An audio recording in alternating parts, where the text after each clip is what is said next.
नमस्ते, मी रमेश मुकादम ग्रामोदय विचार माध्यमातून आज आरक्षण, वर्गीकरण आणि त्यावर निर्माण होणाऱ्या वाद याबद्दल बोलण्याचा प्रयत्न करणार आहे. व्हिडिओ आवडला तर लाईक करा, सबस्क्राईब करा आणि फॉरवर्ड. आरक्षणामध्ये वर्गीकरण करण्याचा निर्णय हा केंद्र सरकारने घेतलेला आहे, राज्य सरकारने घेतलेला आहे.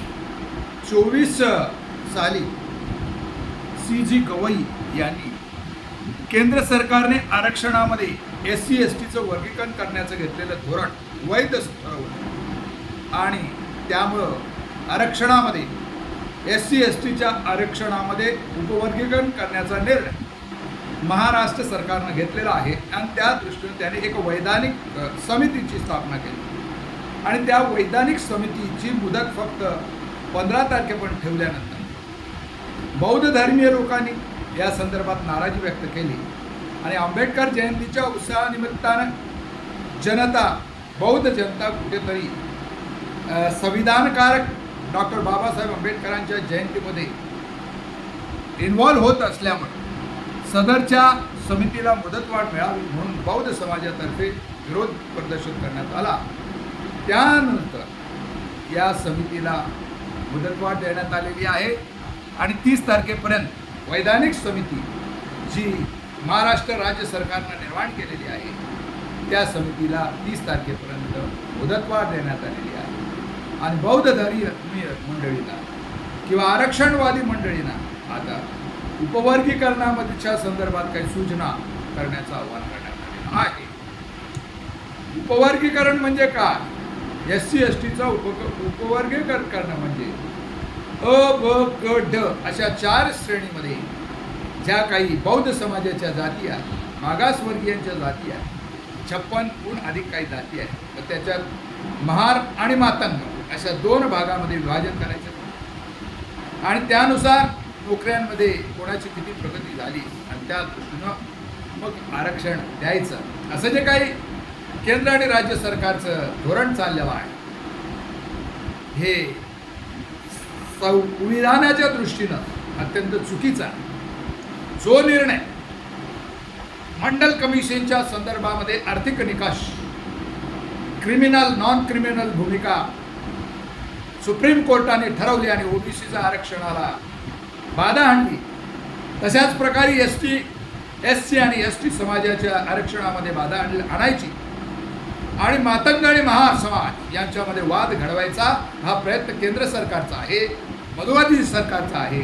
त्या देशामध्ये स्वातंत्र्य मिळून 78 वर्ष झालेली आहे आणि राज्यघटनेप्रमाणे स्वातंत्र्य, समता, बंधुता आणि सामाजिक न्याय हे तत्व हे जे मनुवादी सरकारे आतापर्यंत करत नाही आणि याला आता अधिकृतरित्या CG गवई साहेबांनी 24 साली दिलेला निर्णय मागासवर्गीयामध्ये उपवर्गीकरण करण्याचा SC ST आणि त्याला सुरुवात महाराष्ट्र सरकारने केलेली आहे आणि हे करताना वैधानिक समिती ही नेमण्यात आलेली आहे आणि त्यामुळं आता बौद्ध समाजामध्ये कुठेतरी नाराजीचा ही निर्माण झालेला आहे.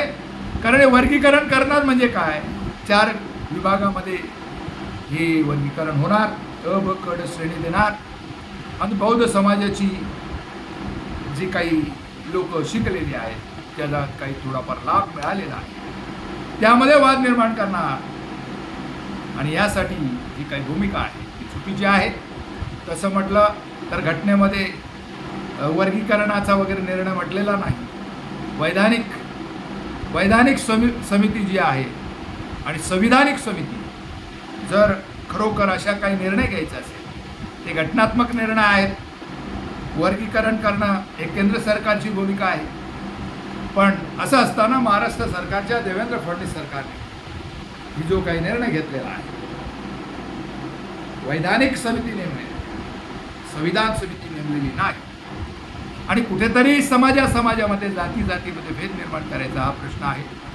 तो कोणाची प्रगती का आर्थिक निकषावर झालेली आहे का?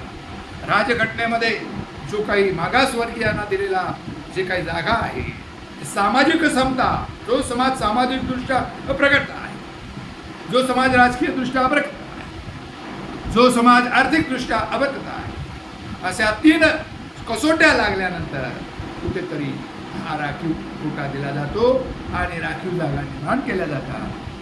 आणि अशातच सामाजिक समता हा विषय महत्त्वाचा आहे. या देशामध्ये जातीभेद होता आणि म्हणून बाबासाहेब आंबेडकरांनी सामाजिक समताला प्राधान्य देऊन या देशामध्ये राखीव जागा, आणि जोपर्यंत सामाजिक समता नष्ट होत नाही तोपर्यंत राखीव जागा असणार आहे. पण या राखीव जागा मिळून बहुजन समाज कुठेतरी आता प्रगती करतो आहे, तर त्याला कुठेतरी खीळ घालायची, त्याला जाती जातीमध्ये भांडणं लावायची, हा काही प्रकार केंद्र सरकारचा, मनुवादी सरकारचा चाललेला चुकीचा आहे. आणि हा पायंडा आता कशा प्रकारे पडतो? जर केंद्र सरकारला खरोखर समाजाची, मागासवर्गीय समाजाची उन्नती पाहिजे आहे, ओबीसी एसटी समाजाची, शेड्यूल कास्ट, शेड्यूल ट्राईब, 12 बलुतेदार, अलुतेदार यांची उन्नती जर पाहिजे असेल तर त्यांनी जातीय जनगणना करणं महत्त्वाचं आहे. 1931 साली ब्रिटिशांनी जातीय जनगणना केली आणि केंद्र सरकारनं सांगितलेलं आहे, वैष्णव जे केंद्रीय मंत्री आहेत त्यांनी संसदेमध्ये सांगितलेलं आहे की 28 पर्यंत आम्ही जातीय जनगणना करू आणि त्यानंतर जातीय सेन्सर मिळाल्यानंतर इतर गोष्टी होणार, दूध का दूध, पाणी का पाणी होणार. असं असताना देखील केंद्र सरकार जातीय जनगणना करण्यास का घाबरते? केंद्र सरकार जातीय जनगणना करत नाही आणि मागासवर्गीयांच्या जातीमध्ये उपवर्ग निर्माण करते, हे चुकीचं आहे.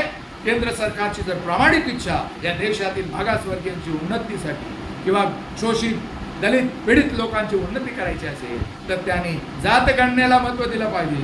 जातीय आधारावर जातगणना 28 पर्यंत पूर्ण करून घ्या आणि नंतर तुमचे उपवर्गीकरण काय म्हणा, इतर काही गोष्टी तुम्ही करू शकता, महिला आरक्षण बिल लागू करू शकता.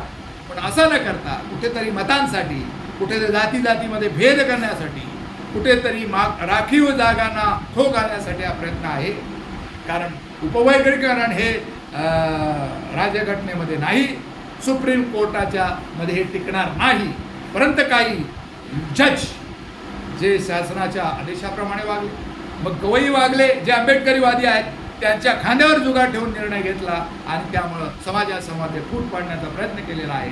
कुठेतरी 78 वर्षानंतर प्रगती चाललेली आहे बौद्ध समाजाची, त्याला खीळ घालण्याचा हा जो प्रकार आहे हा चुकीचा आहे. यामध्ये काहीतरी बदल होईल अशी अपेक्षा करूया. या संदर्भात आपलं म्हणणं काय, कमेंट्स करा आणि माझा व्हिडिओ आवडला तर लाईक करा, सबस्क्राईब करा, फॉरवर्ड करा. जय हिंद, जय महाराष्ट्र, जय भारत.